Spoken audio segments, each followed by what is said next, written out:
হরিচাঁদ, জয় গুরুচাঁদ, জয় শান্তি সত্যভামার জয়। আমি এই মুহূর্তে আছি মা তীর্থমণির বাড়িতে এবং তার পুরনো মন্দিরে রয়েছি। যদিও এর পাশেই একটা আধুনিকরণ করে একটা সুন্দর সমুজ্জ্বল মন্দির প্রতিষ্ঠা করেছেন এই গ্রামের বাসিন্দাগণ, সেটা আমি পরে দেখাচ্ছি। তার আগে এইটা হচ্ছে পুরনো মন্দির এবং এই বাড়িতে মার তীর্থমণির বিয়ে হয়েছিল। আমি বাড়িটা এখনও সেইভাবে উজ্জ্বল আলোয় আলোকিত হয়নি, তবুও আমি আপনাদেরকে কিছু কথা শোনানোর চেষ্টা করছি। সকল আপনজনদেরকে জানাতে বাধ্য হচ্ছি যে এই গ্রামের বা এই পুরনো বাড়িটা বা পুরনো মন্দিরটা যেটা আপনারা দেখলেন, যদিও এরা সমুচ্চারিতভাবে সেই দর্শনের একান্ত অনুসারী হতে না পারলেও তীর্থমণি মায়ের স্মৃতি এরা বহন করে চলছেন। জয়বল মাসিমা, আপনার নাম কি? গীতা বিশ্বাস। গীতা বিশ্বাস। এই বাড়িটা কাদের? এই বাড়ি বদন বিশ্বাসের। বদন বিশ্বাস। তীর্থমণি কি হয় তার? বিটার বই, মানে বদন বিশ্বাসের ছেলের বউ। আর তার ছেলে তো মারা গেছিল, তাই না? আর তীর্থমণির কোনো ছেলে মেয়ে ছিল? না, ছিল না। আচ্ছা, এ বাড়িতে কি আপনারা অনুষ্ঠান করেন? তীর্থমণি করেন? ওটা কবে করেন? এই দিয়ে হলো ওই অরির যোগের সময় 34 মাসে এই দল ঘুরিয়ে এসে সেই সময় সেই অনুষ্ঠান করা হয়। আচ্ছা, আপনারা কি একদম মতুয়া বিধানটাকে মেনেই আছেন?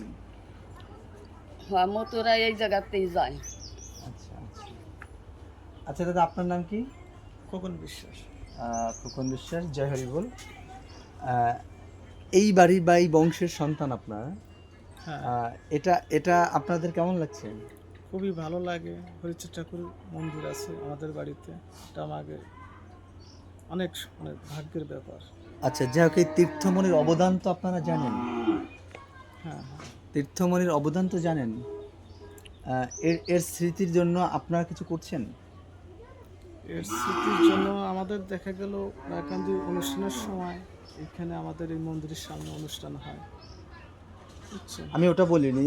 মনে করুন যেমন তীর্থমণির অনুষ্ঠানের সময় হোক, আশেপাশে হোক, যেটা মা তীর্থমণি স্মৃতি পুরস্কার।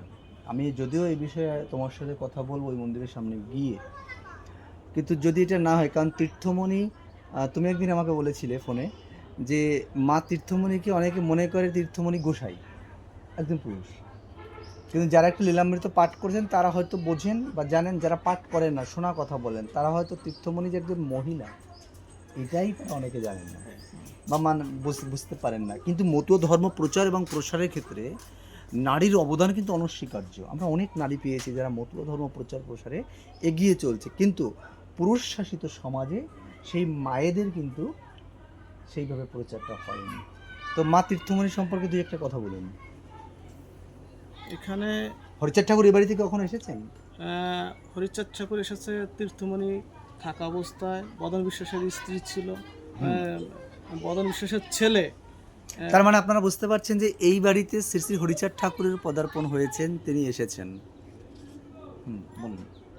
বদন বিশ্বাসের ছেলে তীর্থমণির সঙ্গে বিবাহ হয় এবং বদন বিশ্বাসের ছেলে যখন মারা যায় তারপরেও তীর্থমণি এই বাড়িতে থাকে।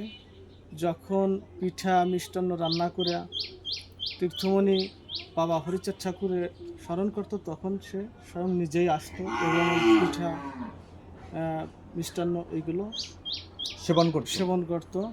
কিন্তু পারিবারিক মানে কুচক্রী মহল এটাকে ভালো চোখে দেখেন। হ্যাঁ, যে কারণে তীর্থমণির ব্যাপারে বদন বিশ্বাসে খারাপ কথা বলাতে হরিচাঁদ ঠাকুরে অপমান অপদস্থ করার পরে এই বাড়ি থেকে জলের উপর দিয়ে হরিচাঁদ ঠাকুর চলে যায় এবং তীর্থমণিরই যখন শিকল দিয়ে বাঁধে রাখতো এই বাড়ির মানুষ, তখন আর কি হরিচাঁদ ঠাকুরের যখন বাবা বাবা বলে ডাক দিত তখন ওই শিকলগুলো কেটে যেত, থাকতো না শরীরে। আচ্ছা, তো তীর্থমণির জীবিত থাকাকালীন অনেক অপমান অবজ্ঞা লাঞ্ছনা সহ্য করেছেন। যাই হোক, আমি নূতন মন্দিরটায় যাব, সেখান থেকে মা তীর্থমণি সম্পর্কে আমার গোসাই যে গোসাইয়ের কাছ থেকে শুনবো এবং আরও লোকে বলবেন, আপনারা সঙ্গে থাকবেন, বা এই ভিডিওটার পরে ভিডিও আমি সেটা দিচ্ছি। ওই তো মারির পরে আর কি চলে গেছে। হ্যাঁ? আর ওই মা যেদিনকে মারতে অপমান- গেছিল অপমান করছে, তারপর চলে গেছে। সেই দিন জলের উপর দিয়ে যাই আটকে গেছো নি, আচ্ছা ওই সেই সময়ই ওমা, একটা কথা সবাই- বলি তোমাকে, সবাই ঠিক পাইছে যে ওরে আমরা কারে খেদালাম। তোমাকে একটা কথা বলবো, আপনাকে বলবো, রাগ করবেন না তো? না না বলে তীর্থমণির একদম পিওর হরিচাঁদ ভক্ত ছিল। হুম। তিনি যেদিকে তাকাতেন হরিচাঁদ ঠাকুরকে দেখতেন। হ্যাঁ। এরকম তার একটা মন মানসিকতা থাকতো সবসময়, আমি যা করব আমার হরিচাঁদ ঠাকুর আমার পাশে রয়েছেন। তো যে তীর্থমণি হরিচাঁদ ভিন্ন কখনো অন্য কিছু করেনি, আপনারা সেই বাড়ির মানুষ হয়ে মন্দিরে অন্য কিছু না রেখে শুধুমাত্র হরিচাঁদ শান্তিমাতাকে রাখলেই তো ভালো হয়। ছিল, ছিল এতদিন ছিল। এখন ওই যে ওই বাবাকে ওই যে তিননাথ ঠাকুর সে এত কম যে না। আমি মনে ওই করি জন্যই যে পুজোটা কে কম বেশি ওটা জানি না, আমার কথা হচ্ছে এক জায়গায় আমার পুজোটা দিলি। চিন্তা ভাবনা যখন হরিচাঁদ ঠাকুর, তখন আমার ওই ধার করা ভগবানের তো প্রয়োজন হয় না, তাই না? আমার চিন্তা ভাবনা যা করবো বাবা হরিচাঁদ, আমি হরিচাঁদ দর্শন দিয়েছেন আমাকে, হরিচাঁদ শিক্ষা দিয়েছে আমাকে, হরিচাঁদ আমাকে ব্যবসা দিয়েছেন, হরিচাঁদ আমাকে আদর্শ দিয়েছেন, আর আমার কাউকে লাগবে না। এটা আমার চিন্তা। আপনি যে আমারটা মেনে নেবেন সেটা নন, আমি একটু বললাম, এটা বিবেচনা করবেন। দাদা রাগ করলেন? না, না, ঠিক আছে। মা রাগ করেছ? না শুধু খালি যে আমাদের এই জীবন মন দেহ যৌবন প্রাণ আমি সব কিছু হরিচাঁদকে সমর্পণ করব, আর কাউকে না, এরকম একটা মানসিকতা তৈরি করা যায় কিনা। যদিও আমার এই কথা শুনে আমাদের নিন্দুকরা আমাকে খারাপ বলবেন আমি জানি। না, আমরা বুঝি না বাহ আর শিক্ষিত না, বাহ বাহ বাহ, এই হরি বল। জন্যই তুমি অনেক শিক্ষিত, তুমি যে বললা যে আগে ছিল না পরে এটা করা হয়েছে, হ্যাঁ তো তুমি যখন এটা বুঝেছো তুমি এটাকে সরিয়ে দিও মা, তোমাকে এটা প্রণাম করছি। জয় হরি বল। পরে আবার যখন যদি কখনো আসি তখন যেন একদম ফ্রেশ আমার এখন হরিচাঁদ আমার চিন্তির শান্তি ঠাকুর কেউ তো কম না।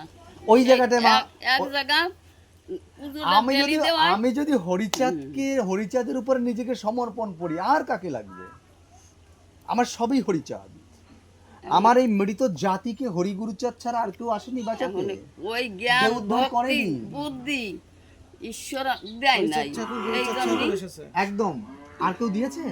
এই সমাজটাকে শিক্ষিত করছে গুরুচাঁদ ঠাকুর। রাম বলুন, কৃষ্ণ বলুন, গৌরাঙ্গ বলুন, যত যাহারা আছেন এই মৃত জাতিকে জীবিত করবার জন্য, এই মৃত জাতিকে, হরপ্রসাদ বাবু একটা কথা বলেছিলেন আপনারা জানেন, বাবু হরপ্রসাদ বাগচি বলেছিলেন যে আমার হরিচাঁদ একটা মানুষ জীবিত করতে আসেন, একটা মৃত জাতিকে তিনি জীবিত করেছেন, এই জাতিকে অন্য কেউ কিছু করেনি। তাই আমি যতদিন বাঁচব আমার মন প্রাণ দেহ প্রাণ সব কিছু আমি হরিচাঁদ ঠাকুরের উপর সমর্পণ করব, কারণ তারা আমার উপকার করেনি। যে আমার মাকে খেতে দেয়নি তাকে ভাই খেতে দেওয়ার মতো মানসিকতা আগে নেই, আগে আমি আমার মাকে খাওয়াই, তারপর দেখা যাবে। জয় হরি বল।